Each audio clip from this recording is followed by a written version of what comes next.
Hello friends, नमस्कार, good morning आप सब दोस्तों को। तो आप सब कैसे हैं? चलिए दोस्तों, मैं उम्मीद करूंगा आप सब बहुत ही अच्छे होंगे, मस्त होंगे, स्वस्थ होंगे।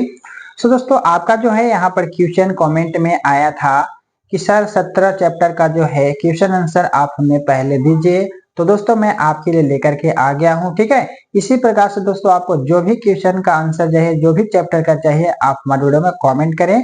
और नहीं तो दोस्तों, यहाँ पे आपको एक नंबर दिख रहा होगा, आप इसी नंबर पे व्हाट्सएप करेंगे। ठीक है, तो मैं आपका जो है सवाल का जवाब इसी यूट्यूब चैनल के माध्यम से जरूर दूंगा। ठीक है, तो चलिए दोस्तों, आज की वीडियो में क्या बात करने वाले हैं? आज की वीडियो में बात करने वाले हैं सुगम विज्ञान क्लास 7 चैप्टर 17 का जो है हम लोग को पढ़ना था वन संसाधन।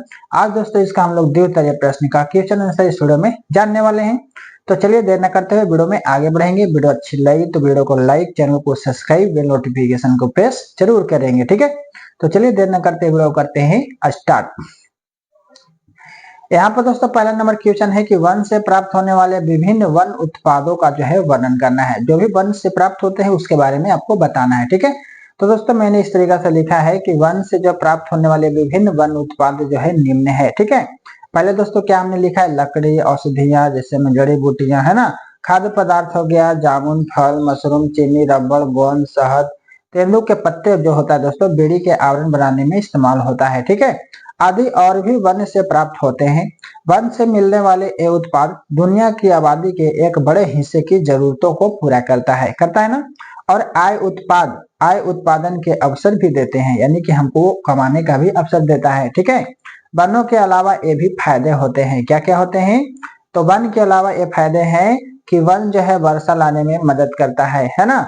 वन जो है कृषि योग्य जमीन के अपरदन को रोकते हैं। ठीक है, वन पर्यावरण को प्रदूषण से बचाते हैं। तो इस तरीके से दोस्तों मैंने पॉइंट को ऐड किया है द्वितीय प्रश्न का पहले नंबर क्वेश्चन में, तो आप इस तरीके से नोट कर लेंगे। ठीक है, बाकी दोस्तों यहाँ पर आपका आता है नेक्स्ट सेकंड नंबर क्वेश्चन कि वन को प्रकृति का फेफड़ा क्यों कहा जाता है? विस्तार से बताइए। ठीक है, तो दोस्तों बताना है कि वन को प्रकृति का फेफड़ा इसलिए कहा जाता है क्योंकि वन में उपस्थित पेड़ पौधे मानव या उससे निर्मित साधनों द्वारा छोड़ी गई कार्बन डाइऑक्साइड गैस को प्रकाश संश्लेषण की प्रक्रिया में ग्रहण करते हैं तथा बदले में ऑक्सीजन गैस मुक्त करते हैं। इस ऑक्सीजन को सभी जीव जंतु श्वसन क्रिया में ग्रहण करते हैं। इसी कारण वनों को प्रकृति का फेफड़ा कहा जाता है। ठीक है, तो आप समझ गए होंगे। बाकी दोस्तों यहाँ पर 3 नंबर क्वेश्चन है आपका कि वन की कटाई से उत्पन्न विभिन्न संकटों का वर्णन करें। ठीक है, तो यहाँ पर दोस्तों बताना है कि वन की कटाई से निम्नलिखित संकट उत्पन्न होते हैं। पहला पॉइंट बताना है कि वन के काटने से भूमि नंगी हो जाती है। ठीक है दोस्तों, और इसके कारण तेज वर्षा तथा तेज हवा से मिट्टी का अपरदन यानी कि कटाव आसानी से होता है, जिससे इसकी उर्वरता जो है ना समाप्त हो जाती है। ठीक है, दूसरा पॉइंट बताना है कि वनों की कटाई से वर्षा जो है अनियमित होती जा रही है, जिससे बाढ़ तथा सूखे की समस्या जो है उत्पन्न हो रही है। ठीक है, उसके बाद दोस्तों वनों की कटाई से वायुमंडल में कार्बन डाइऑक्साइड गैस की मात्रा बढ़ी है। इसके कारण पृथ्वी का तापमान भी बढ़ा है। तापमान के बढ़ने से पृथ्वी के जो है ग्लेशियरों को पिघलने का खतरा उत्पन्न हो गया है। इनके पिघलने की स्थिति में समुद्र का जल स्तर जो है बढ़ जाएगा, है ना, तथा कई तटीय जो है प्रदेश जलमग्न हो जाएंगे, यानी कि डूब जाएंगे। ठीक है दोस्तों, उसके बाद और एक पॉइंट बता देना है कि वन के अभाव में वायुमंडलीय प्रदूषण की मात्रा लगातार तीव्र गति से क्या हो रही है? बढ़ रही है ना। इस तरीके से आपको 3 नंबर क्वेश्चन के आंसर को लिख लेनी है।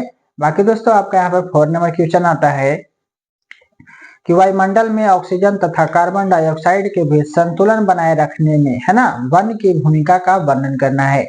तो चलिए जानते हैं यहाँ पे इसका आंसर हो जाएगा दोस्तों कि वायुमंडल में ऑक्सीजन और कार्बन डाइऑक्साइड के बीच संतुलन बनाए रखने के लिए वनों की भूमिका इस प्रकार है। ठीक है, यानी कि वनों में मौजूद हरे पौधे प्रकाश संश्लेषण की प्रक्रिया के जरिए वायुमंडल से कार्बन डाइऑक्साइड लेते हैं और ऑक्सीजन छोड़ते हैं तथा जीव जंतु श्वसन के दौरान ऑक्सीजन लेते हैं और कार्बन डाइऑक्साइड छोड़ते हैं। ठीक है, इस तरह वनों के जरिए जो है वायुमंडल में ऑक्सीजन और कार्बन डाइऑक्साइड का संतुलन बना रहता है। वायुमंडल में ऑक्सीजन और कार्बन डाइऑक्साइड के बीच संतुलन बनाए रखना पृथ्वी पर जीवन के लिए बहुत जरूरी है। वनों की कटाई से, है ना, इस संतुलन में गड़बड़ी आ जाती है और वातावरण में कार्बन डाइऑक्साइड की मात्रा बढ़ती है। ठीक है, तो इस तरीके से दोस्तों आपको क्या करना है? 4 नंबर क्वेश्चन के आंसर को लिख लेनी है। अब आता है दोस्तों आपका 5 नंबर क्वेश्चन कि वन संरक्षण के विभिन्न तरीकों का वर्णन करें। ठीक है, वन संरक्षण के विभिन्न तरीका क्या क्या है? तो दोस्तों इसका आंसर देना है कि वन संरक्षण के विभिन्न तरीके जो है निम्नलिखित है।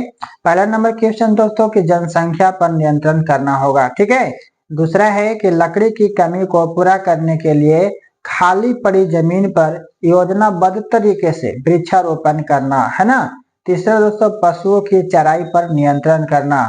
चौथा ईंधन की लकड़ी के स्थान पर वैकल्पिक रसोई ऊर्जा का प्रबंध करना। ठीक है, उसके बाद दोस्तों आपको बताना है कि वन की रक्षा के लिए सामाजिक आंदोलन करना। ठीक है, उसके बाद अगला है आम लोगों को वन के महत्व से अवगत कराना यानी जानकारी देना। ठीक है, उसके बाद दोस्तों पूरे विश्व में जो है वन तथा पर्यावरण, है ना, पर्यावरण के संरक्षण के लिए अभियान भी चल रहे हैं और प्रत्येक वर्ष जो है 21 मार्च को, है ना, विश्व वन दिवस जो है मनाया जाता है। ठीक है, तो इस तरीके से मैंने यहाँ पे पॉइंट को नोट किया है। बाकी दोस्तों मैं उम्मीद करूंगा आपको यहाँ पर सभी क्वेश्चन के आंसर जो है मिल गए होंगे। तो आपको हमारी वीडियो कैसी लगी, अच्छी लगी हो तो वीडियो को लाइक, चैनल को सब्सक्राइब और ज्यादा से ज्यादा दोस्तों इस वीडियो को शेयर जरूर करेंगे। ठीक है, बाकी दोस्तों और आपको जिस प्रकार के क्वेश्चन यानी कि चैप्टर का चाहिए आप हमें कमेंट करें, मैं आपको प्रोवाइड करूंगा। ठीक है, बाकी मिलेंगे नेक्स्ट वीडियो में, जब तक के लिए best of luck. So thank you, all the best. जय हिंद, जय भारत।